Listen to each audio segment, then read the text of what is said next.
Hello बच्चों, आपका स्वागत है हमारे चैनल एसडी फाइनेंशियल अवेयरनेस में। आज का हमारा टॉपिक है provident fund and its types. Provident fund के बारे में पढ़ेंगे हम और उसके वेरियस टाइप्स के बारे में पढ़ेंगे। उसके टाइप्स मैं आपको बता देती हूँ, ईपीएफ, पीपीएफ, जीपीएफ, वीपीएफ और एक एनपीएस भी है। सब के बारे में अच्छे से पढ़ेंगे।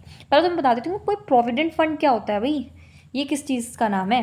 It is an account behave like अ गुल्लक फॉर फ्यूचर। ये एक ऐसा अकाउंट है जो किसकी तरह काम करेगा? एक गुल्लक की तरह काम करेगा आपके फ्यूचर में।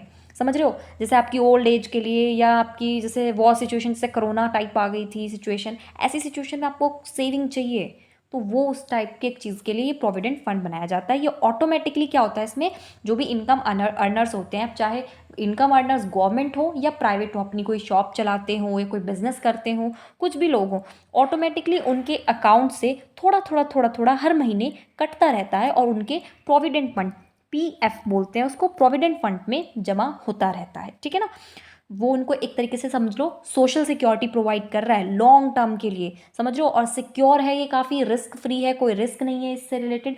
मैं आपको बताऊंगी, आप समझोगे, आप कि आगे आगे जब वीडियो चलेगी तो आप समझोगे कितना सिक्योर है, इसमें रिस्क कितना कम है, क्योंकि आप देख सकते हो इसमें गवर्नमेंट का इतना ज़्यादा एनरोलमेंट है। समझ रहे हो ना आप? तो एक तरीके से आपके अकाउंट में से थोड़ा थोड़ा थोड़ा थोड़ा हर महीने कट होता रहता है और आपको जब आप रिटायर होते हो तब आपको ये एक साथ दे दिया जाता है। ठीक है, कि आप इसको पकड़ो। तो ये कितना अच्छी चीज़ है, इसके बारे में चलो हम थोड़ी सी स्टडी करते हैं।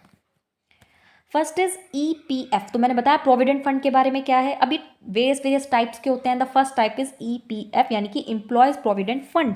ये प्रोविडेंट फंड किसका होता है? ये सिर्फ एम्प्लॉयज का होता है, यानी कि जो किसी के अंडर में काम करते हैं, जो बिजनेस कर रहे हैं वो बिल्कुल नहीं आएंगे इसमें, जो खुद की दुकान चलाते हैं वो बिल्कुल नहीं आएंगे इसमें। जो काम करते हैं, जो एम्प्लॉयज हैं, वही आते हैं एम्प्लॉयज प्रोविडेंट फंड के अंदर। ये किस ईयर में पास हुआ था? 1952 में ये पास हुआ था। एक कंपनी जिसके पास 20+ वर्कर्स हैं उसको कंपलसरी अपने वर्कर्स के लिए ईपीएफ खोलना होता है। एम्प्लॉयज़ प्रोविडेंट फंड उन्हें खोलना ही होता है जिस कंपनी के पास 20+ वर्कर्स हैं अपने एम्प्लॉयज़ के लिए। ठीक है, ये कहाँ पे ओपन होता है एम्प्लॉयज़ के लिए? एम्प्लॉयज़ के रिगार्डिंग मैं बात कर रही हूँ अभी सिर्फ। तो एम्प्लॉयज़ के लिए होता है ईपीएफओ में, एम्प्लॉयज़ प्रोविडेंट फंड ऑर्गेनाइजेशन के थ्रू ये ओपन किया जाता है। और एम्प्लॉयज़ को ये फंड कब मिलता है? उनके रिटायरमेंट में मिलता है और 8-9% का इंटरेस्ट के साथ मिलता है। समझ रहे हो आप? अगर आप कहीं टर्म डिपॉजिट भी करते हैं तो आपको इतना अच्छा इंटरेस्ट नहीं मिलता है। समझ रहे हो आप? तो 8-9% तक का आपको इंटरेस्ट इस पर मिलता है और ये आपकी एम्प्लॉयज़ की सैलरी से 12% कट करता है। ठीक है बेटा, आप देख लेना, 12% आपकी जो भी बंदा होगा उसकी सैलरी से 12% कट होके प्रोविडेंट फंड में जमा होता रहेगा।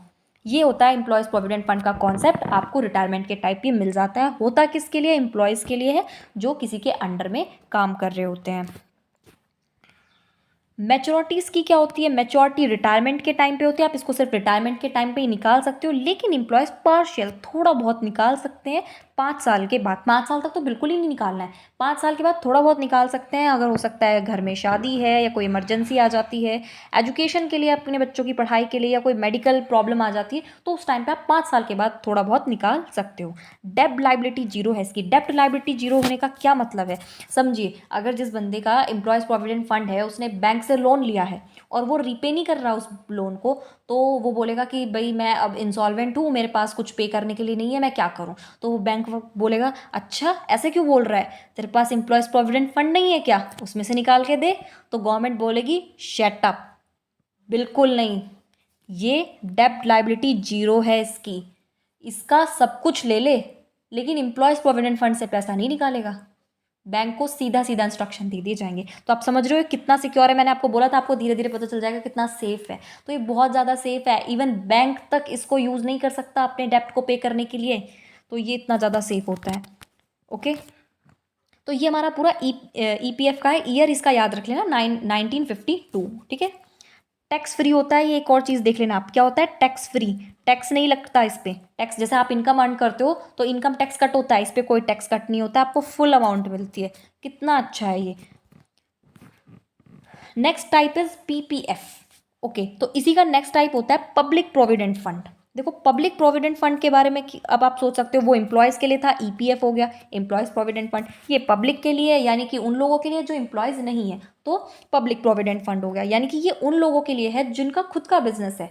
या जो खुद की दुकान में काम करते हैं, राइट, उनका तो कोई ऐसा अकाउंट नहीं है जिसमें बेसिक उनकी सैलरी आती रहती है, उनका अपना अकाउंट है, उसमें खुद कमाते हैं, कभी कम कमाते हैं, कभी ज़्यादा कमाते हैं, ठीक है ना। तो पब्लिक प्रोविडेंट फंड है, ये कंपलसरी नहीं है, ये ऑप्शनल है, आप चाहते हो तो खुलवा लो अपना, अदरवाइज कोई ज़रूरत नहीं है। लेकिन अगर आप एक एम्प्लॉय हो, एक ऐसी कंपनी में एम्प्लॉय हो जहाँ आपके जैसे 20+ वर्कर्स काम करते हैं, तो आपका खुलेगा, कोई दिक्कत नहीं है। लेकिन इसके लिए ये ऑप्शनल है, आपकी मर्जी है, खुलवाना चाहते हो खुलवा लो और नहीं खुलवाना चाहते तो रहने दो। Individual who earn money economically, कौन खुलवाता है? वो बंदे जो पैसा कमाते हैं, चाहे वो दुकान से कमाते हैं या जैसे भी वो, है ना, अपना पैसा कमाते हैं, वो इसको खुलवा सकते हैं। और ये कहाँ पे ओपन होगा? बैंक में या पोस्ट ऑफिस में। जैसे हमने देखा था एम्प्लॉयज़ प्रोविडेंट फंड कहाँ खुलता है? EPFO में। और ये PPF कहाँ खुलेगा? या तो बैंक से खुलवा लीजिए आप, या पोस्ट ऑफिस में जाके खुलवा लीजिए, सिंपल सी बात है। ये कितना कट करता है? 500 से लेके 1.5 लाख पर एनुअल, यानी कि सालाना 500 से लेके 1.5 लाख तक कट करता है ये। जैसे वो हर महीने 12% कट करता था, ये 500 से 1.5 लाख तक। इंटरेस्ट इस पर आपको वही 7 से 8% का प्रोवाइड होगा। इस पर भी मैच्योरिटी है इसकी 15 ईयर्स के बाद, क्योंकि देखो रिटायरमेंट है उसके लिए, तो रिटायरमेंट होता ही, अब बंदा अपनी शॉप से कब रिटायर हो सकता है भाई? नहीं हो सकता ना, तो उसके लिए उसका टाइम सेट करती है 15 ईयर्स। पार्शियल विड्रॉ कर सकता है वो 5 ईयर्स के बाद, वही इमरजेंसी वाले केस है, वेडिंग वगैरह, इन सब चीज़ों के लिए। डेब्ट लायबिलिटी 0 है, वही बात है, बैंक यूज़ ही नहीं कर सकता इसको, अपने डेब्ट्स को पे करने के लिए कोई यूज़ नहीं कर सकता। एंड टैक्स फ्री है, कोई टैक्स पे नहीं करना होता है, ये इतना अच्छा है। तो ये देखो प्रोविडेंट फंड कितना अच्छा है। अच्छा, एक चीज़ और है, 1 पर्सन 1 अकाउंट, एक बंदे का एक ही अकाउंट होगा, ये तो कॉमन सेंस वाली बात है। Next GPF। अब ये GPF क्या होता है? ये होता है जनरल प्रोविडेंट फंड। देखो क्या है, छोटा सा कॉन्सेप्ट है। व्हेन अ गवर्नमेंट एम्प्लॉय, जब आपका गवर्नमेंट एम्प्लॉय चाहता है कि मैं 12% से ज़्यादा कट कराऊं अपने PF के लिए, प्रोविडेंट फंड के लिए, तो वो जनरल प्रोविडेंट फंड हो जाता है। ऐसा होता है ना कि कोई बंदा अभी वेल्दी है, वो सोचता है कि अभी तो मुझे इतना पैसे की जरूरत नहीं है, अभी तो मेरे को समझो किसी और सोर्स से भी पैसा आता है, हो सकता है उसके पास खेती है तो मुझे खेती से भी पैसा आ जाता है, तो इसलिए जो मेरी सैलरी है उसका मैक्सिमम पार्ट मैं फ्यूचर के लिए सेव करना चाहता हूँ, तो वो चाहता है मेरा 12% से भी ज़्यादा कट हो। तो अगर वो इस तरह से कट कराना चाहता है तो वो जनरल प्रोविडेंट फंड क्रिएट हो जाता है, उसको जनरल प्रोविडेंट फंड बोलने लगते हैं। ईजी। नेक्स्ट है वॉल्यूंटरी प्रोविडेंट फंड, यानी कि VPF। ये भी बिल्कुल सेम है, बट ये प्राइवेट एम्प्लॉय के केस में है, वो गवर्नमेंट एम्प्लॉय होता था, ये प्राइवेट एम्प्लॉय। अगर यहाँ प्राइवेट एम्प्लॉय चाहता है कि मैं 12% से प्लस कट कराऊँ, मुझे फ्यूचर में नीड है, फ्यूचर के लिए मैं ज़्यादा सेव करना चाहता हूँ, तो फिर वो वॉल्यूंटरी प्रोविडेंट फंड हो जाता है। बस इतना सा कॉन्सेप्ट है। अब देखो मैं बताती हूँ कि एक इम्पॉर्टेंट, मैंने बोला था मैं नेशनल पेंशन फंड के बारे में बात करूँगी। ये देखो नेशनल पेंशन स्कीम जो है, इसके बारे में बात करूँगी मैं। वो जो क्वेश्चन है वो मैं आपको समझाऊंगी, बट पहले नेशनल पेंशन स्कीम के बारे में थोड़ा सा देख लेते हैं। देखो ये स्कीम जो है 18 ईयर्स, ये पहली बात तो ये 2004 में पास हुई है नेशनल पेंशन स्कीम। 18 से 65 ईयर तक के लोग नेशनल पेंशन स्कीम का फ़ायदा उठा सकते हैं, समझ रहे हो। वॉल्यूंटरी या ऑप्शनल, ये ऑप्शनल है, आपकी मर्जी है। आप अपना प्रोविडेंट, अगर आप एम्प्लॉय हो तो EPF खुलवा लीजिए, खुद की बिजनेस करते हो तो आप PPF खुलवा लीजिए, अदरवाइज आपकी मर्जी है, आप उन सबको छोड़ के NPS भी खुलवा सकते हैं, नेशनल पेंशन स्कीम के अंदर भी अपना अकाउंट खुलवा सकते हैं, ये ऑप्शनल है। इंडियन होने चाहिए आप, रेजिडेंशियल स्टेटस आपका इंडियन होना चाहिए, आप भारतीय नागरिक होने चाहिए, मैच्योरिटी इसकी 60 ईयर्स तक की होती है, ठीक है, 60 ईयर्स बाद मैच्योर होता है, उसके बाद आप यूज़ करेंगे इसको। पार्शियल विड्रॉल 5 ईयर्स है, लेकिन टफ है। जैसे आपने, आपका एम्प्लॉयज़ प्रोविडेंट फंड था, इसमें भी आप 5 साल के बाद पार्शियल विड्रॉ कर सकते थे और इजीली विड्रॉ कर सकते हो आप इसमें, लेकिन NPS में विड्रॉ करना थोड़ा मुश्किल टास्क हो जाता है। उसके बाद लिक्विडिटी है बॉन्ड्स और म्यूचुअल फंड्स पे। जो इसकी लिक्विडिटी है, यानी कि NPS के पास जो पैसा जमा होता है वो कहाँ डिपॉजिट करते हैं? वो भी तो डिपॉजिट करते हैं ना, तो वो बॉन्ड्स और म्यूचुअल फंड्स में डिपॉजिट करते हैं, तभी तो आपको इंटरेस्ट देते हैं वो। उनके पास तो कोई सोने की खान नहीं है ना, वो भी इंटरेस्ट, ये जो है वो भी इसको बॉन्ड्स और म्यूचुअल फंड्स में इन्वेस्ट करते हैं, वहाँ से प्रॉफिट अर्न करते हैं और वही आपको रिटर्न करते देते हैं इंटरेस्ट के साथ। रिस्क एसोसिएटेड हाई, इसमें रिस्क बहुत हाई होता है, सिंपल सी बात है। क्यों? क्योंकि ये लोग इन्वेस्ट कर रहे हैं बॉन्ड्स और म्यूचुअल फंड्स में, अगर मार्केट प्राइस गिरा तो आप भी गए। डेब्ट लाइबिलिटी लेकिन 0 है, बैंक नहीं यूज़ करेगा इसको किसी भी टाइप के डेब्ट को पे करने के लिए। टैक्स फ्री है, टैक्स आपको पे नहीं करना, और रिटर्न आपको अप्रॉक्स 10% तक तो मिल ही जाएगा। अब आप देखो उसमें 7 to 8% मिलता था, लेकिन इसमें 10% मिल रहा है, तो इंटरेस्ट ज़्यादा है। क्यों? क्योंकि रिस्क ज़्यादा है, समझ रहे हैं आप। तो देखो अब इसके बारे में मैं आपको बताती हूँ। इस चीज़ को ऐसे समझिए, जो नेशनल पेंशन स्कीम है ना, इसके बारे में देखो क्या लिखा हुआ है। जो पेंशन कैलकुलेटर होता है, आपकी पेंशन कैसे कैलकुलेट की जाती है वो इलस्ट्रेट करता है। वो tentative pension and lump sum amount जो कि एक नेशनल पेंशन स्कीम का सब्सक्राइबर वो एक्सपेक्ट करता है कि जब वो मैच्योर हो जाएगा ना उसका अकाउंट, तो उसको कितना पैसा मिलेगा। और उसमें वो क्या करता है, रेगुलरली मंथली कॉन्ट्रीब्यूशन करता है, डालता रहता है हर महीने। ओके। परसेंटेज ऑफ कॉर्पस, जो कॉर्पस होता है टोटल इन्वेस्टमेंट, तो टोटल इन्वेस्टमेंट की परसेंटेज जो उसने री इन्वेस्ट की है परचेज करने के लिए एन्युटी को और एज्यूम्ड रेस को in respect of returns on investment and annuity selected for. यानी कि सिंपल सी बात है, जो पेंशन कैलकुलेटर होता है ये बताता है कि एक बंदा जो मंथली कंट्रीब्यूट कर रहा है ना अपनी फंड में, आपके प्रोविडेंट फंड में, वो मैच्योरिटी के बाद कितना एक्सपेक्ट करता है। वो नेशनल, ये आपका पेंशन कैलकुलेटर बताता है, वो उसको बताता है कि आपको मैच्योरिटी के टाइम पे इतना पैसा मिलेगा। समझ रहे हैं कैसे लिखा रहता है? देखो इसका एक प्रिफेस होता है, इस तरह से होता है ये पूरा प्रिफेस।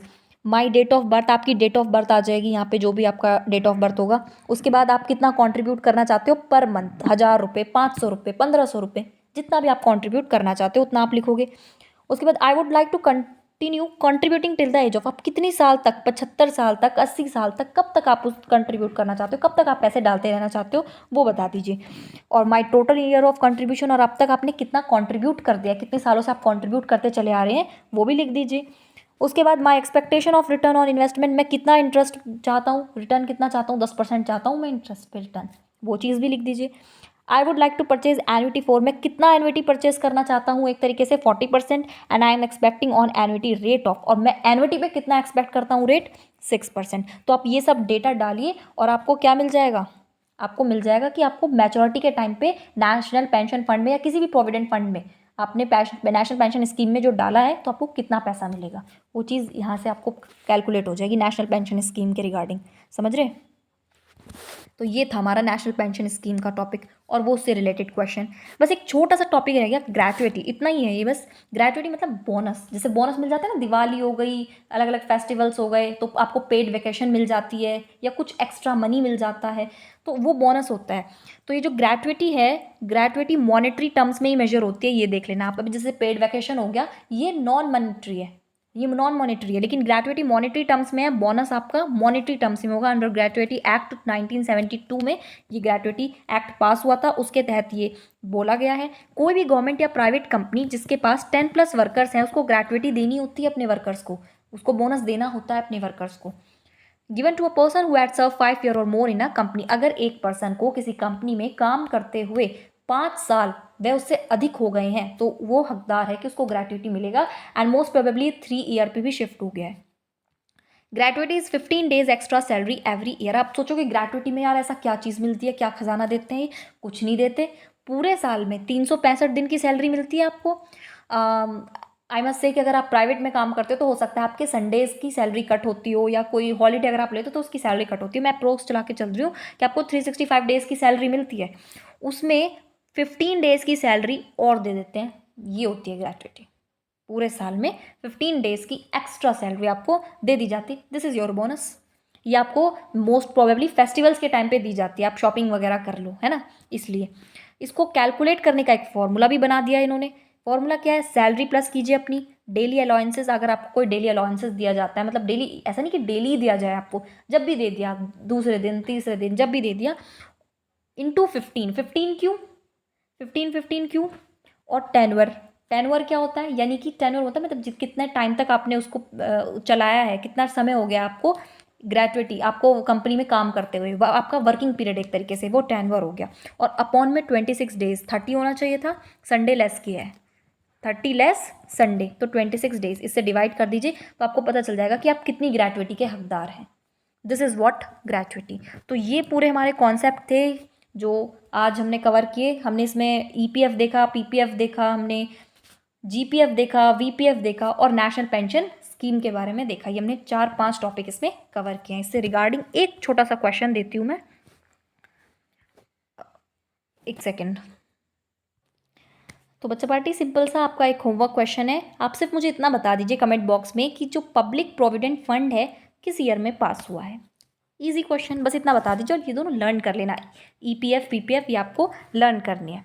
तो दैट्स ऑल अवर वीडियो। ये हमारी पूरी वीडियो थी जिसमें हमने 4-5 टॉपिक्स कवर किए। उम्मीद करते हो आपको अच्छी लगी होगी। अच्छी लगी हो तो उसको लाइक कीजिए, शेयर कीजिए और कमेंट करके कोई डाउट हो तो प्लीज़ पूछ लीजिए। और थैंक यू।